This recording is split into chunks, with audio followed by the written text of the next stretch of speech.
A ver, hubo un error de cálculo. Esto es indudable. Indudable, todos los especialistas te hablan de errores de cálculo. Además, cuando llegamos había mucha agua. Esto quiere decir que había napas abajo y que quizás también colapsaron. Claro. ¿Los materiales, María Laura, Diego, eran buenos o eran malos? Aquí estamos con Daniel Sexer, un gran arquitecto.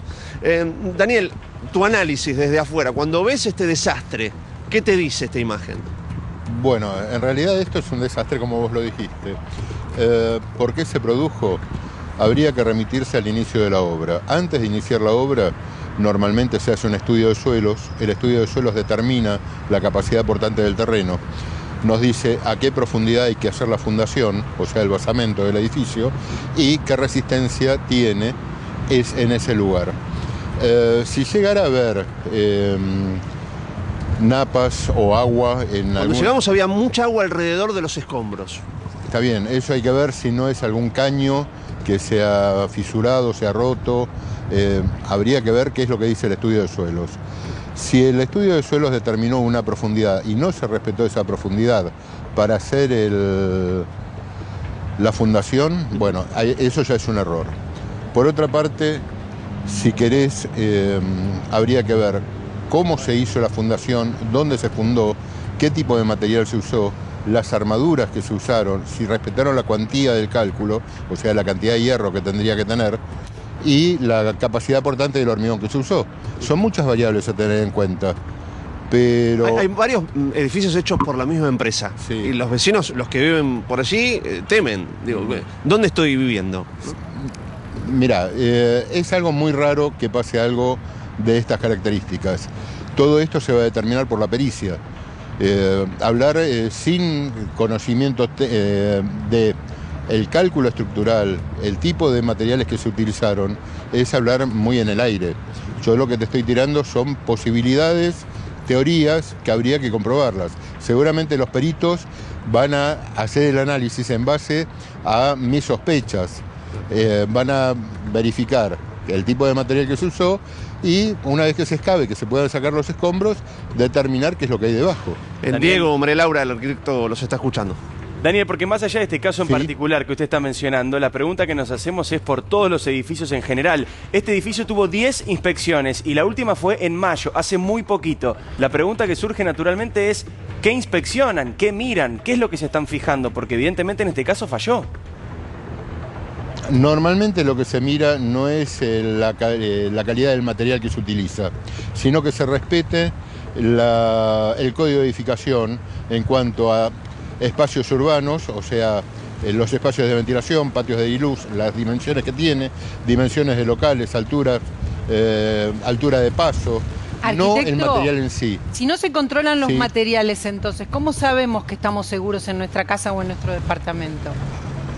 No, la calidad del material la tiene que verificar el director de obra. Para eso está la figura del profesional que dirige la obra.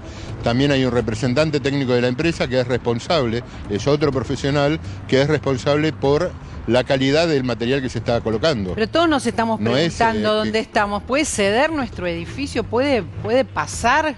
¿Cómo podemos saber? Es muy difícil. Es muy difícil que pase eso. De todas maneras, hay una aclaración que les debo hacer que normalmente nadie la sabe. Todas las estructuras son muy nobles. Todas las estructuras avisan previamente a que se produzca un colapso. ¿Cómo avisan?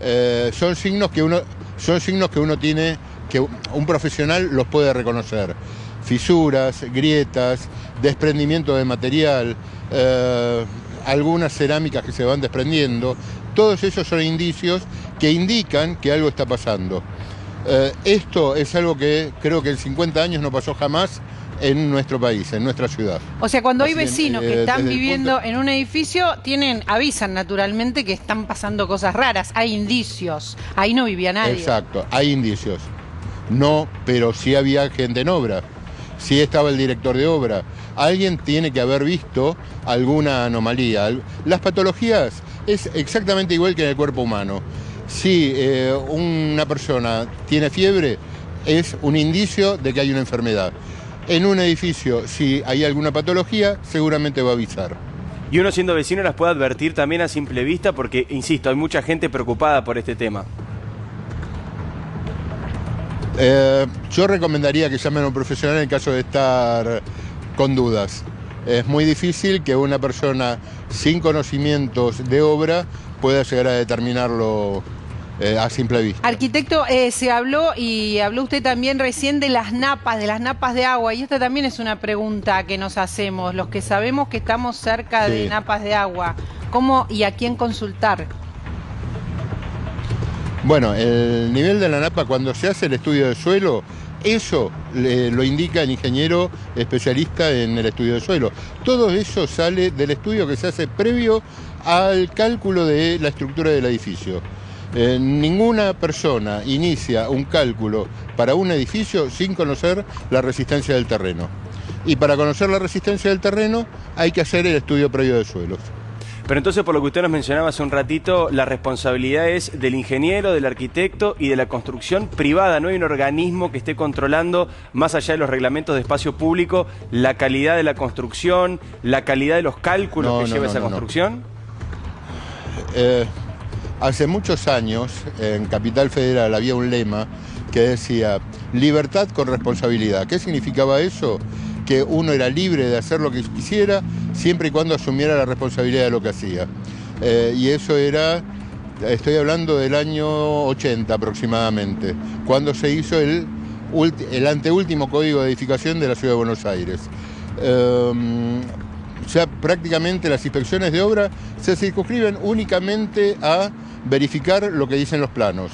Salvo que haya una denuncia expresa, la municipalidad no interviene ni siquiera en la calidad del material que se utiliza. Sí verifica que los materiales que se nombra, sea en los planos, en la documentación, sea los que se usa, pero no se hace cálculo de resistencia de materiales, no se verifica la cantidad de hierro, todo eso queda supeditado a la supervisión de la dirección de obra. ¿Y quién se hace responsable ahora, que ya se cayó el edificio? Bueno, la empresa constructora es la primera responsable.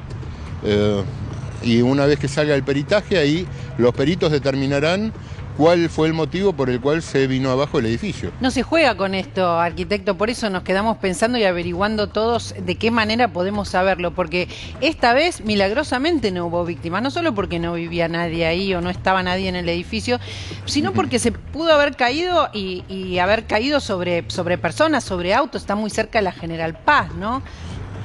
Así es, así es. Otro elemento a tener en cuenta, por ejemplo, nosotros que estamos parados acá sobre la avenida, es el efecto dinámico. ¿Qué significa eso? Acá hay vibraciones que la transmite el mismo tránsito que está caminando en este momento por la avenida.